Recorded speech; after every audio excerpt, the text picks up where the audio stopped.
एवढी सुंदर स्त्री मी आजपर्यंत बघितली नव्हती. जिथं ज्या ठिकाणी जे पाहिजे तेवढेच मोजके देवाने तिला दिले होते. मी तर तिला पाहतच राहिलो. साधी, शांत आणि खूप काही सांगायचं आहे असं वाटणारा तिचा चेहरा. कपाळावर किंचित कुंकू. ती काही बोलली नाही. फक्त पेपर घेतला आणि हलकंसं डोकं हलवलं. एकदा तिने मला घरी काही काम आहे म्हणून बोलावलं आणि मला स्वयंपाक करायला मदत करशील का विचारलं. मी पण मदत केली. तिला दररोज मी स्वयंपाक बनवून द्यायला लागलो. एक दिवस तिने माझा हात पकडला. त्या क्षणाला माझं मन थांबलं. मी काही विचार न करता तिचा हात हाती घेतला. लता म्हणाली, माझ्या आयुष्यात इतकं काही घडलंय की तेवढ्यात मी संजय, वय 19, सकाळी वर्तमानपत्र वाटणं हे माझं काम. माझ्याजवळ बाबांची 16 वर्ष जुनी एक सायकल आहे. मित्रांनो, माझ्या घरची परिस्थिती अत्यंत गरिबीची होती. मी सध्या 12वीची अंतिम परीक्षा दिलेली आहे आणि रिझल्टची वाट पाहतोय. घरात मी, आई आणि बाबा आम्ही तिघे राहतो. मला एक माझ्यापेक्षा मोठी बहीण पण आहे. नाव स्नेहलता. तिचं लग्न मागील वर्षी झालं. आता ती सासरी असते. बहीणच्या लग्नाला एवढा पैसा जमवणं बाबाला जमलं नाही. त्यामुळे मी न्यूजपेपर वाटायचो. मला हे काम लावून बाबांनी त्यांच्याकडून 40,000 रुपये घेतले होते आणि आईला तिच्या लग्नाच्या सोनं चांदी दागिनेसुद्धा त्यागावे लागले होते. माझे बाबा एका भव्य मंदिरासमोर फूल, नारळ, अगरबत्ती याचं दुकान लावतात. रोजप्रमाणे शहर अजून अर्धवट झोपेत असतं तेव्हा मी माझं काम सुरू करतो. रोडवरून गल्लीतून जाताना लोकांच्या आयुष्याची झलक दिसते. कुणी चहा घेत असतो, कुणी बाल्कनीत उभा असतो, कुणी फक्त खिडकीच्या पडद्याआडून जग पाहत असतो. अशाच एका सकाळी एका नवीन बिल्डिंगच्या 7व्या मजल्यावर न्यूजपेपर टाकायला गेलो आणि ती पहिल्यांदा दिसली. एवढी सुंदर स्त्री मी आजपर्यंत बघितली नव्हती. जिथं ज्या ठिकाणी जे पाहिजेत तेवढेच मोजके देवाने तिला दिले होते. मी तर तिला पाहतच राहिलो. साधी, शांत आणि खूप काही सांगायचं आहे असं वाटणारा तिचा चेहरा. कपाळावर किंचित कुंकू. ती काही बोलली नाही. फक्त पेपर घेतला आणि हलकंसं डोकं हलवलं. पण त्या क्षणात काहीतरी झालं. आधी या जागी सुरेश काका आणि त्यांचा परिवार राहत असे.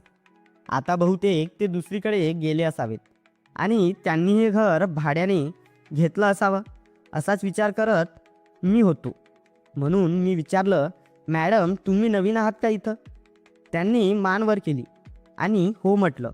बरं मग तुम्हाला मी आधीच सांगतो, नंतर कटकट नको. ती माझ्याकडे शांत उभं राहून पाहत होती.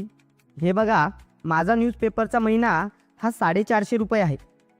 त्या फक्त बरं हा एकच शब्द बोलल्या. नंतर मी परत म्हणालो, मॅडम माझ्याकडून न्यूजपेपर घेणाऱ्या सगळ्यांकडून मीच रद्दी गोळा करतो. म्हणून माझी ही विनंती आहे की तुमच्या इथली रद्दी तुम्ही दुसऱ्यांना न देता मलाच द्या. मी बाजारभावाप्रमाणे पैसे देईन. तेव्हा त्यांनी मला बरं ठीक आहे म्हणून आत निघून गेल्या. ती दररोज सकाळी उभी असते. मी पेपर देतो, ती एकही शब्द बोलत नाही. कधीकधी मी तिच्या चेहऱ्यावर थकवा पाहतो, कधी काळजी तर कधी पूर्ण शांतता. एका दिवसाने दुसरा दिवस जात होता, पण तिचं असणं माझ्या दिवसाचा एक भाग बनत होतं.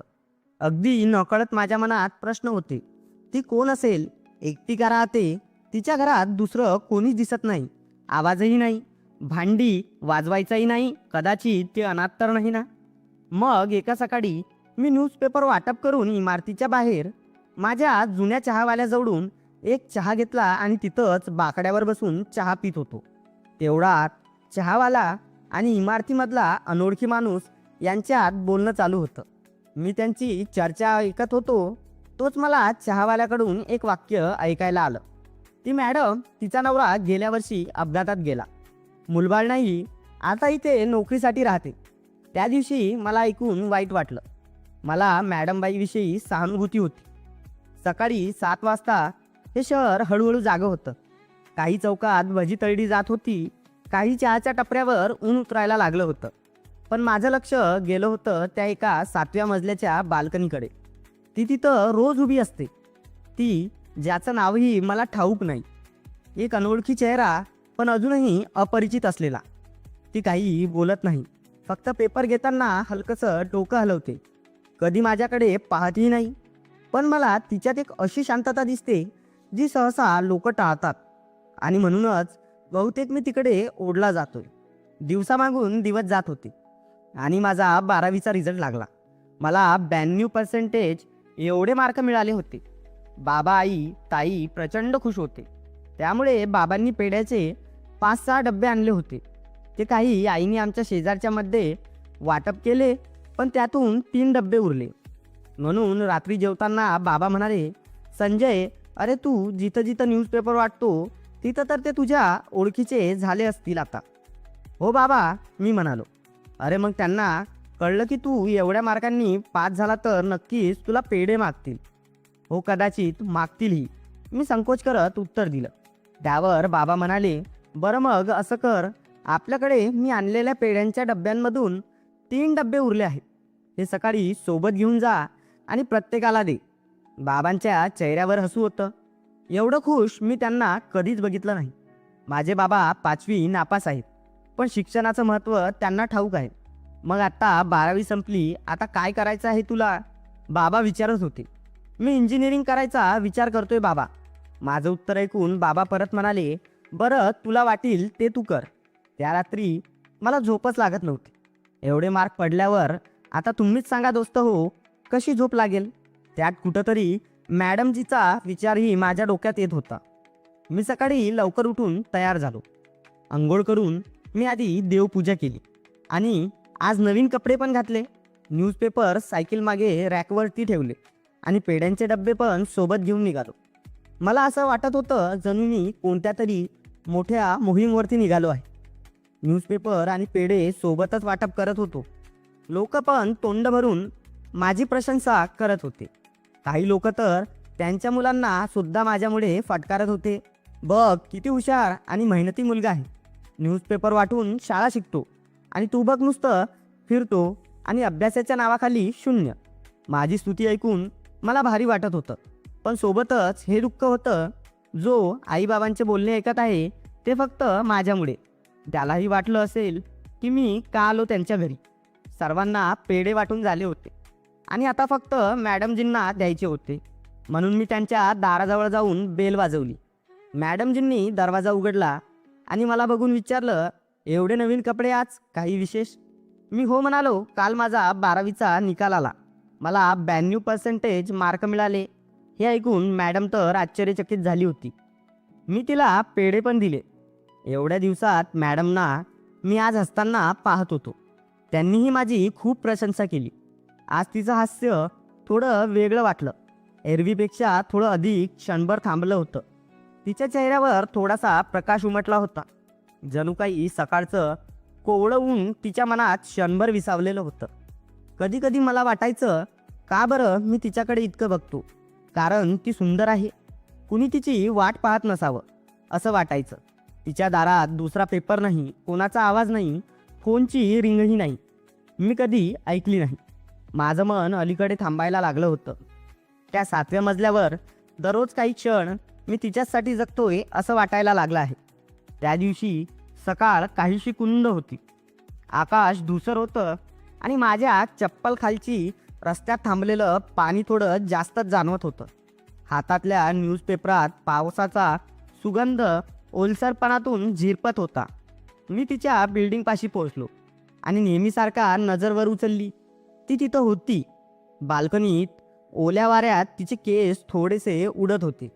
मी पेपर पुढे केला. तिने हात पुढे केला. बोटं थोडी थरथरत होती. थोडा उशीर झाला का आज पावसामुळे, मी सहज बोललो. तिने फक्त डोकं हलवलं. न्यूजपेपर घेऊन ती आत वळणार इतक्यात मी थांबलो. थंडी वाजते ना. क्षणभर ती पण थांबली. हो, इतकंच बोलली. त्या दिवसानंतर मी रोज एक वाक्य बोलायचं ठरवलं. अगदी साधं, एखादं हवामानावरचं, चहावरचं किंवा कुठलं पण. ती काही बोलत नसे, पण नाही, ठीक आहे एवढंच तिच्या तोंडून यायचं. तरीही त्या शब्दातून एक प्रकारची सवय तयार होत चालली होती. पण हळूहळू आता आमचं संभाषण वाढत चाललं होतं. त्या दिवशी ती बाल्कनीत दिसली नाही. मी सहज वर पाहिलं. पण तिथं रिकामी जागा होती. मनात थोडंसं काहीतरी खुपलं. रोजच्या त्या हो, नाही यांची उणीव जाणवली. पण मी निघून गेलो. काम होतंच. दुसऱ्या दिवशी मात्र मी थांबलो. बाल्कनीत कोणीच नाही, पण तिचं दार अर्धवट उघडं होतं. शंका आली. मी दरवाजापाशी पेपर ठेवायचा म्हणून वळणार इतक्यात हलकासा आवाज आला. 1 मिनिट. तीच होती. ओढणी पाठीवर अर्धवट, केस विटकटलेले आणि चालताना जरा पाय लंगडत लंगडत चालत होती. ठीक आहात? मी विचारलं. रूममध्ये पाणी सांडले होते. घसरले. पाय दुखतंय थोडासा, ती म्हणाली. माझ्या मनात एकच विचार, मदत करावी का? मी तिला दवाखान्यात जाण्याचा सल्ला दिला तर म्हणाली, काल संध्याकाळी जाऊन आली होती. मग मी हलक्या आवाजात विचारलं, काही लागलं तर सांगू शकता. जसं की घरात काही सामान द्यायचं असेल, काही लवकर हवं असेल तर मदत करतो मी. ती क्षणभर थांबली. मग म्हणाली, गॅस संपलाय. सिलेंडर खाली घेतला आहे, पण वर येणं जमत नाही. मी न विचारता खाली धावलो. सिलेंडर फार जड नव्हता, पण त्या क्षणी तो मला जबाबदारीसारखा वाटत होता. ती काही बोलली नाही. मी ते सिलेंडर आत पोचवलं. तिच्या घरात पहिल्यांदा पाय ठेवला. साधंसं स्वच्छ घर, सगळं जागेवर, पण शांततेचा इतका भार की श्वासही सावधपणे घ्यावा लागत असे. थँक्यू, ती म्हणाली. तिच्या आवाजात एक नवा संवाद होता. ती कधीच इतकी सहजतेने बोलत नव्हती. मी हलकेच हसून तिला उत्तर दिलं, ठीक आहे. आता आम्ही एकदम जिवलग मित्राप्रमाणे बोलत गप्पा मारत होतो. त्यातच तिनं स्वतःचं नाव लता सांगितलं. हे नाव तिला शोभेल असंच होतं, कारण ती अतिसुंदर आणि मोहक होती. जाडजूड अंगाची, खूप आकर्षक दिसत होती. म्हणाली, संजय बस, मी चहा आणते. मी तिथं सोफ्यावर बसलो आणि ती किचनकडे चालत गेली. मी लताला जाताना पाहत होतो. चालताना होणारं डोलनमोलन मला वेगळ्या दिशेने घेऊन जात होतं. थोड्याच वेळात लता चहा घेऊन आली. चहा पीत आम्ही गप्पा मारत बसलो. लता म्हणाली, कधी कधी असं वाटतं की माझ्या आयुष्यात असं काही विसरलेलं आहे. घरात बसून जेव्हा सगळं शांत असतं तेव्हा काहीतरी शिल्लक राहिलं असं वाटतं. मी तिला एका अर्थाने समजून घेतलं. एकटी राहून इथे काम करणं हे पण आपलं जीवन एकटं घालवताना तुम्ही विचार करा, मग सगळं ठीक होईल. मी फक्त साधं उत्तर दिलं, तुम्ही एकटे नाही. अगदी. ती फक्त हलक्याने हसली. कदाचित तिलाही हळूहळू माझ्याबद्दल माहिती होतीच. त्या दिवसापासून प्रत्येक भेटीला थोड्या अधिक शब्दांची देवाणघेवाण होऊ लागली. संवादाची सुरुवात सहनशीलता आणि एकामेकाबद्दलची छोटीशी काळजी. आज संध्याकाळी एक विचार मनात आला. दररोज जणू एकच रुटीन, पेपर टाकणे, संध्याकाळी मॉल आणि किंवा चहा, किंवा कधी त्यांच्या जवळ थांबणे. मात्र आज काहीतरी वेगळं करायचं होतं. मी तिला फोन केल्यावर म्हटलं, तुम्ही अजून जेवण केले का? त्याचवेळी तिचा आवाज आला, नाही, अजून काहीच ठरलेलं नाही. मी स्वयंपाकसुद्धा बनवला नाही. काही मदतीची आवश्यकता आहे का? मलाही जेवण बनवता येतं, पण साधंच जेवण बनवतो मी. लता हसली. म्हणाली, साधं म्हणजे कसं? आणि तुम्ही अजून एवढं स्वयंपाक शिकले की काय? मी सांगितलं, हो, माझ्या घरात मी एक महत्त्वाचा कुकिंग तज्ज्ञ म्हणून काम करतो. आता ती काही बोलली नाही, पण नंतर 5 मिनिटात तिने मान्य केलं की मला जेवण बनवता येतं. ठीक आहे, ये मग सोबत स्वयंपाक करू, असं बोलून तिने फोन ठेवताच मी थोड्या गडबडीत लताच्या घरी पोहोचलो. थोडं संभाषण करून मी थेट किचनमध्ये आलो. चपाती लाटायला सुरुवात केली. जरा गरम तव्यावर काही ताजं शाकाहारी मी बनवलं होतं. मी स्वयंपाक करत असताना ती माझ्या मागे उभी होती. ती जवळ आली आणि थोडं थांबून माझ्याकडे पाहिलं. अरे, अगदी व्यवस्थित बनवलीस की तू चपाती, म्हणून ती हलकेच हसली. तू किती आनंदी असतो संजय. मी कितीही विचार केला तरी मला हसता येत नाही. जाऊ दे, पण तुझं बनवलेलं जेवण मस्त दिसतं. थोड्याच वेळात लतानी ताटं वाढायला घेतली आणि जेवण सुरू झालं. त्या दरम्यान आमच्यात संवाद हळूहळू वाढला. आधी ती साधारणतः नेहमी शांत राहायची, पण या 2-3 दिवसात ती माझ्याशी एकदम मनमोकळेपणाने बोलत होती. आणि मी तर लताला पाहताच तिचा वेळा दिवाना झालो होतो. जेव्हा ती उठून मला चपाती भाजी वाढायची तेव्हा मला बरंच काही दिसत होतं. साधारणच बोलता बोलता 1 तासांनी आमचं जेवण संपलं. काहीही खास नव्हतं. त्या साध्या जेवणात अशी ती संध्याकाळ खूप चांगली होती. तुझे आभार संजय, असं ती म्हणाली. अहो, आभार कसले, मला आवडेल तुमची मदत करायला, मी म्हणालो आणि घरी निघालो. घरी परतताना माझ्या डोक्यात फक्त लताजींचे विचार चालू होते. दुसऱ्या दिवशी संध्याकाळी मी कामावरून घरी आलो आणि तिने पुन्हा फोन केला. संजय, आज काही नवा विचार आला आहे. कसला? जेवणाचा काय? परत यायचं का तुम्हाला जेवण बनवू द्यायला? मी म्हणाली, जर तुला काही काम नसेल तर खरंच ये, कालप्रमाणेच आजही आपण जेवण सोबत बनवूया. हे आश्चर्यच होतं. मी हलक्या आवाजात उत्तर दिलं, पहिल्या दिवशीचं सोडून दुसऱ्या दिवशीही बोलवता? चांगला विचार आहे नाही का? आज जेवण बेस्ट असायला हवं. बसा, आराम करा, म्हणत मी फोन ठेवला आणि जवळपास 10-15 मिनिटात मी लताच्या घरी पोहोचलो. तिच्या घरात पोचल्यावर तिच्या चेहऱ्यावर खुशी दिसत होती. आज तिच्या चेहऱ्यावरचा हलका गोंधळ खूपच कमी झाला होता. तिच्या डोळ्यात एक ललक होती, जणू काही तिला मी घरात प्रवेश करताना तिने एक नवं वातावरण निर्माण केलं होतं. मी घरात प्रवेश केला आणि तिनं चहा ठेवला. चहा घेताना लतांनी विचारलं, काय मग संजय, आता 12वी झाली, एवढे छान मार्क मिळाले, तुला कोणी मुलगी मैत्रीण असेलच की? कधीच नाही, मी उत्तर दिलं. माझं आयुष्य एकदम वेगात धावतं. खरंच हो, खरंच मॅडम. ती थोडी चिडली, म्हणाली, अरे आता आपण मित्र आहोत. मग काय हे मॅडम, काय हे जी? मित्रांना कुठं असं बोलतात का? हे बघ, मला फक्त लता म्हण, मला आवडेल. अहो, पण मी असं कसं बोलू शकतो? मी गंमतच म्हणालो. त्यावर ती म्हणाली, जर लता म्हणशील तरच मी बोलणार आणि मॅडम बोलशील तर मी बोलणार नाही. बरं, मी तुला लताच म्हणेल. पण लता, तुला एक विचारू का? जर तुला राग येणार नसेल तर. हो, विचार ना. आता आपण मित्र आहोत, मी देणार तुझ्या प्रश्नांची उत्तरे, ती म्हणाली. तू एकटी का राहते? शिवाय मी कधी कुणालाही तुझ्याशिवाय इथं बघितलं नाही. माझं काही नाही, प्रत्येक वेळेस आपलं जीवन चुकतं, ती म्हणाली. माझं लग्न माझ्या ऑफिसमध्ये माझ्या सिनियरशी 4 वर्ष आधी झालं. आमचं लग्न हे लव्ह मॅरेज होतं. पण लग्नानंतर 4 महिन्यांनी मला कळलं की तो आधीच विवाहित होता आणि त्याला 2 मुलं होती. त्या दिवशी तर मी आत्महत्या करणार होते. पण त्याच्या चुकीची शिक्षा आपण स्वतःला का द्यावी, असा विचार करत मी ठाम एकटी राहायचा निर्णय घेतला. त्या शहरात तेच आठवणी मला त्रास देत होत्या, म्हणून मी माझी बदली या शहरात करून घेतली. तिचं बोलणं ऐकून मला धक्काच बसला. किती सामर्थ्यवान स्त्री होती लता. तेवढ्यात आमचं जेवण सुरू झालं. दोघं एकमेकांना थोडं निरीक्षण करत हलके हलके शब्द बोलत होतो. लता म्हणाली, संजय, तुला कधी असं वाटतं का की तुझ्या आयुष्यात काहीतरी मोठं बदलायला हवं? काहीतरी नवा अनुभव तुला मिळायला हवा, काहीतरी असं जे तुला आजपर्यंत कधीच मिळालं नाही. मला लताच्या बोलण्याचा उद्देश समजला होता, पण समोर काही बोलू एवढी हिंमत माझ्यात नव्हती. मी शांतपणे उत्तर दिलं, हो, कधी कधी वाटतं, पण काय करणार. आज ती खूपच गोड बोलली होती. तिच्या आवाजात एक शाळकरी मुलगी आणि एक विचारशील व्यक्तीची जाणीव होती. जेवणाच्या वेळी आम्ही हसत हसत संवाद साधत होतो. काही मजेदार गोष्टी, काही लहान गोष्टी, काही विचार आणि परस्परांमध्ये असलेला दुरावा मिटत होता. त्याचवेळी 2 लोक एकमेकांना समजून घेत होते, त्यांचे विचार एकमेकांशी सामायिक करत होते. संजय, तू खरंच एक नवीन दिशेने जात आहेस. पण असं काही वेळेस होतं जेव्हा नंतर वळताना एक वेगळीच दिशा समजते, ती म्हणाली. हो, मी हसून म्हणालो, पण नवा मार्ग शोधण्यात काहीच वाईट नाही, असं बोलून मी जेवून सरळ घरी निघून आलो. पण आता दररोज लता मला स्वयंपाक करायला घरी बोलवायला लागली आणि मी रोजच तिच्याकडे जायचो.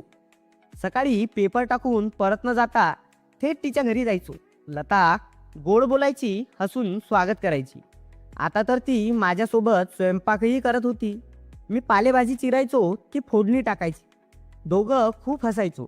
काही वेळा ती माझ्या केसातून हात फिरवायची, म्हणायची, तू लहान आहेस अजून. या बोलण्याचा अर्थ मला नंतर समजणार होता. त्या दिवशी थोडा पाऊस होता, थंडी होती. मी तेव्हा तिच्या घरातच होतो. गॅसवर चहा ठेवलाय आणि ती खिडकीजवळ उभी होती. चेहरा थोडासा उदास वाटत होता. मी विचारलं, काय झालं लता? ती काहीच बोलली नाही, फक्त वळून माझ्याकडे पाहिलं. डोळ्यात पाणी होतं, ती रडत होती.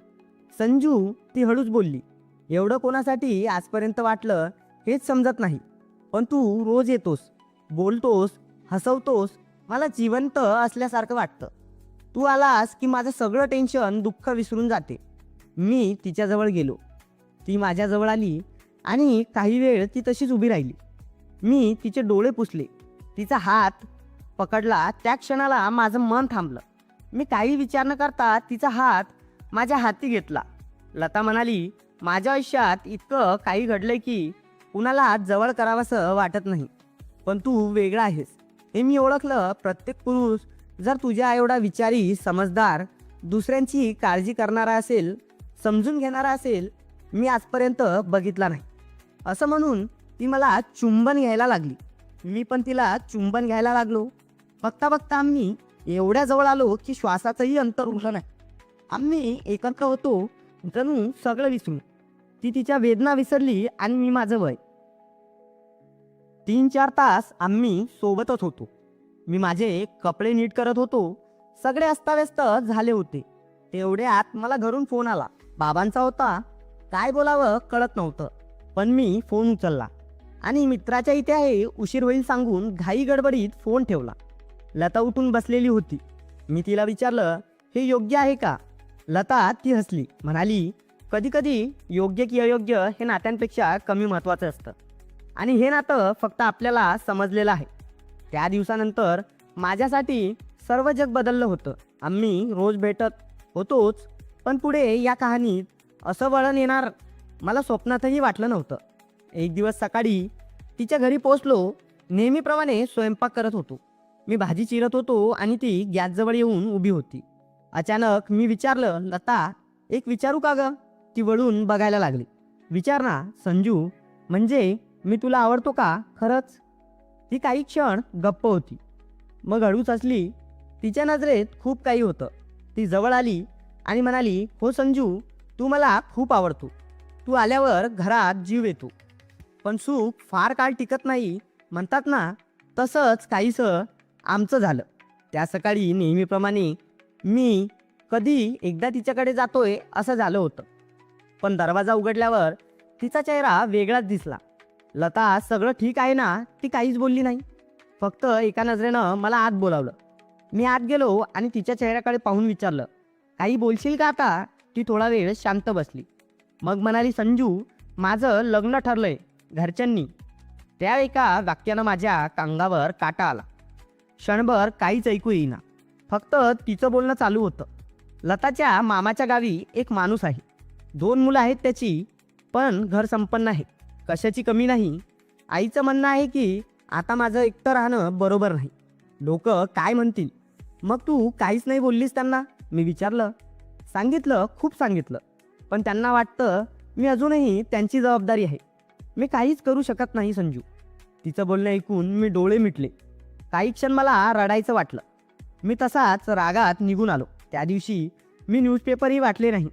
रात्री मी खूप विचार केला. मन म्हणत होतं जाऊन थांबावं तिचं लग्न, सांग सगळ्यांना की तू तिच्यावर प्रेम करतोस. पण मग दुसरं मन सांगत होतं की तुझ्यापेक्षा वयाने मोठी आहे, तिचं लग्न आधी झालेलं आहे, घरच्यांचं ऐकणं तिच्यासाठी योग्य आहे, आणि तू कोण, एक पेपर टाकणारा मुलगा. त्या रात्री मी निर्णय घेतला, गप्प बसायचं. 2 आठवड्यांनी तिचं लग्न झालं. ती गावी निघून गेली. मी फक्त पाहत राहिलो. शेवटचं तिचं बघणं, ते ओले डोळे आणि नकळत माझ्या हातात दिलेला एक कागद. त्यावर लिहिलं होतं, संजू, तू मला खूप जीव लावला, माझी खूप काळजी घेतली, पण काही नाती जगण्यासाठी नसतात, फक्त आठवणीसाठीच असतात. हे नातं इथं संपलं होतं.